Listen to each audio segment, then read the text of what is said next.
RCB Radio. Et on continue notre spécial Destination Eurovision. C'est samedi 30 que vous votez et là nous allons découvrir, enfin non, vous allez redécouvrir ou alors vous connaissez puisque on va pas vous cacher, hein, on vous bassine les titres depuis tellement longtemps, mais qu'est-ce qu'ils sont bien ces titres. 21 juin le duo avec nous, avec Julien et Manon, bonjour.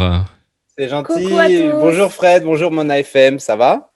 Alors nous ça va, mais alors quand on a vu que vous étiez à l'Eurovision, dans le Destination Eurovision, je précise, vous n'êtes pas encore à l'Eurovision, même si nous on est persuadés, parce qu'on a acheté une trentaine de téléphones, on va voter comme des malades. Ah cool, très bien parce ça. Que voilà, c'est gentil. si vous étiez, si vous connaissez un petit peu, vous savez que c'est une musique qui va très très bien pour être sur scène. C'est un duo d'amour, de musique et tout ça. C'est toujours la grande joie. Pour ceux qui connaissent pas Julien et Manon, Julien il a arrêté de travailler à la Défense, il en avait ras-le-bol, il a fait sa passion de la musique. Vous êtes dans les montagnes, où en fait là par exemple, parce que je sais qu'il y a de la neige. On est à Laclusa et on est sous la neige, on n'arrive plus à sortir de chez nous. Mais ça vous a servi pour le clip quand même. Mais ça nous a super bien servi pour le clip. On a eu beaucoup de chance, en fait il n'y avait pas du tout de neige, et puis il a neigé 2 jours avant le clip. Mais des tonnes de neige. Donc ça va vous donner une ambiance super belle. Alors déjà, on vous a proposé de faire l'Eurovision, c'est-à-dire de faire cette émission, ou alors c'était pas prévu. Comment c'est arrivé de vous retrouver dans les 12 sélectionnés ? Non, c'est pas arrivé par hasard. Nous, on pense à l'Eurovision depuis un peu le début de notre aventure musicale avec Manon. On en rêvait. On avait déjà postulé il y a 3 ans, l'année de Madame Monsieur. On avait déjà rencontré un peu les équipes. Et puis finalement, on n'avait pas été sélectionné dans les finalistes. Et puis cette année, France 2 a réouvert les candidatures. Oui, parce que l'année dernière, ça a été fait à la va-vite, on a pris Tom Leb, et puis en fait, à la fin, il ne s'est rien passé, en fait, c'est ça, avec le Covid.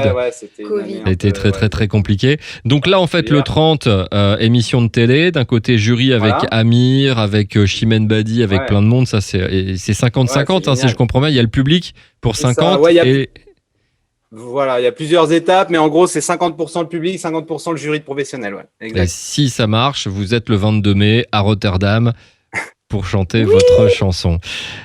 Pour moi, parce qu'on a déjà eu des artistes, on en a eu quelques-uns. Sur les 12, on en a sélectionné 5. On aime bien toutes les chansons, mais celle-là est pour moi la plus proche musicalement d'une chanson qu'on peut mettre sur scène devant quelques milliards de personnes à la télévision. Écoute, ça fait plaisir, c'est à nous tous. On a envie de voir la scénographie, on a envie de voir, on a envie de voir les choses, et on se dit que ça serait un peu con, les gars, que si vous votez pas pour 21 juin, voilà. Parce que franchement, c'est peut-être ça fait partie des chansons. Tout le monde a son style, tout le monde a quelque chose, mais il y a un plus pour vous, voilà. Mais pas parce qu'on vous connaît, pas parce qu'on vous a déjà vu, parce qu'on vous a déjà vu sur scène, juste parce que déjà cette chanson, elle a le petit truc qu'il faut pour gagner l'Eurovision, j'ai l'impression quand même. Vous trouvez pas ? Vous n'allez pas me dire non, gentil, Fred, ça fait plaisir. C'est vrai, comme tu le dis, on est tous très différents dans la sélection. France Télé a fait un bon casting. Chacun a vraiment un univers très varié, très différent. Nous, notre chanson, ce qu'on essaye d'amener, en tout cas, c'est du positif. Nous, on pense qu'en 2021, là, on a une année difficile. Il y en a ras-le-bol. Là, il y en a ras-le-bol. Du confinement, de la dépression, on est tous un peu mornes de caractère et tout ça. Et nous, on a envie vraiment d'apporter de la joie, de la bonne humeur. Et de la fête, parce que l'Eurovision, c'est une fête, en fait. On est oui, si on regarde tous ceux qui ont gagné depuis un certain temps, on a tous les styles, mais c'est souvent plutôt joyeux que triste.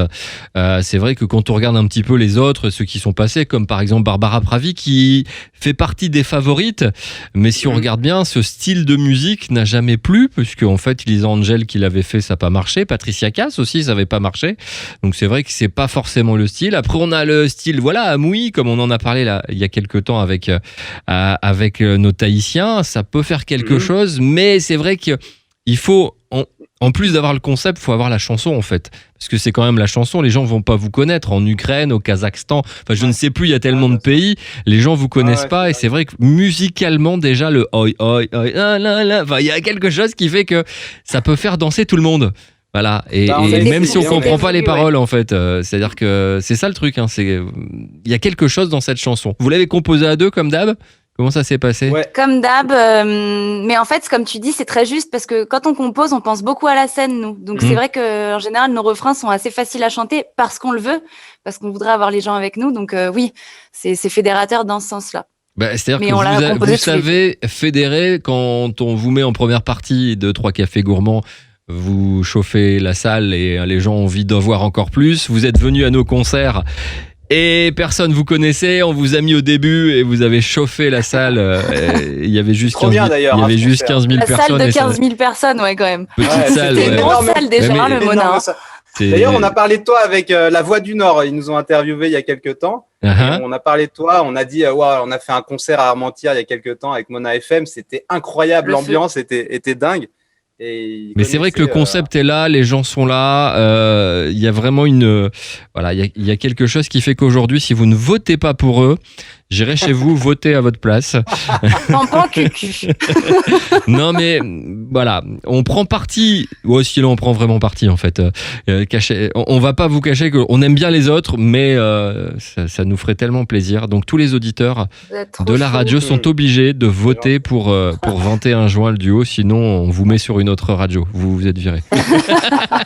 Non, on va pas le faire. On vous aime tous. Non mais c'est vrai. Voilà. Écoutez le 10. Vous l'entendez sur la radio et sur Mona FM depuis déjà un certain temps. Vous savez que c'est un titre qui est dansant. Ici, l'équipe, à chaque fois que ça passe à l'antenne, ils sont à 2 doigts de faire une farandole. Enfin, je suis obligé de les calmer. On est quand même en Covid, on ne se touche pas. Mais non, voilà. La chanson, s'il faut trouver, et s'il faut une chanson et un groupe qui a tout ce qu'il faut, et en plus, voilà, on sera au mois de mai. Vous êtes 21 juin, on sera à un mois quasiment. Voilà. De notre anniversaire, tout est possible et on vous attend. Voilà. Donc le 30 janvier, vous votez pour Julien et Manon, ça s'appelle 21 juin le duo. Et puis on se retrouve le 1er février peut-être pour faire une nouvelle interview pour voilà. En plus on croise les doigts, c'est vrai qu'on vous serez habillé par Jean-Paul Gaultier si j'ai bien compris en plus. Ouais, les gagnants. Ouais. Nous, on va être habillés par Marciane Adjancy avant, là. Donc nous, ouais. Non, mais vous avez déjà envoyé vos mensurations à Jean-Paul Gaultier ou je le fais directement sur Instagram? On a un petit mail de prêt. Hein. On a tout bien préparé. Et je vais le mettre sur l'Instagram de. Alors, Jean-Paul, voici les mensurations de 21 juin. Non, mais voilà. Votez, cherchez pas. Votez le 21 juin le duo. Vous avez déjà le son et tout ça sur la radio. Vous tapez sur Google. Vous demandez à Alexa ou à Google. Voilà, ça marche. Hein, on peut le dire. On peut. Ouais. Je vous ai vu. J'ai vu vos réseaux sociaux. J'ai vu que ça fonctionnait très très bien.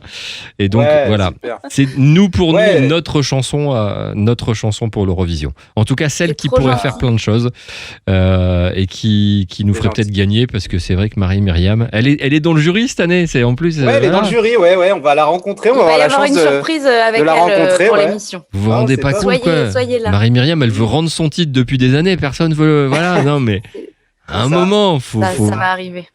Et le concept 21 juin le duo est pour moi un des concepts les plus intéressants. Donc on attend. Rendez-vous pour la le chaleur 30. Et le soutien. Votez le 30 déjà pour qu'il passe. Et puis ensuite, on croise les doigts. Adieu que pourra. Merci en tout cas, merci à vous. Merci Fred, merci Mona. Juin, le duo, 21 juin le duo, c'est Peux-tu me dire, et c'est le titre à écouter. Et vous votez bien sûr le 30 janvier. Merci à vous. Merci. Merci beaucoup Fred. Merci à toutes les équipes de Mona et pour votre soutien, ça fait vraiment plaisir. RCB Radio à Toulon sur 96.2.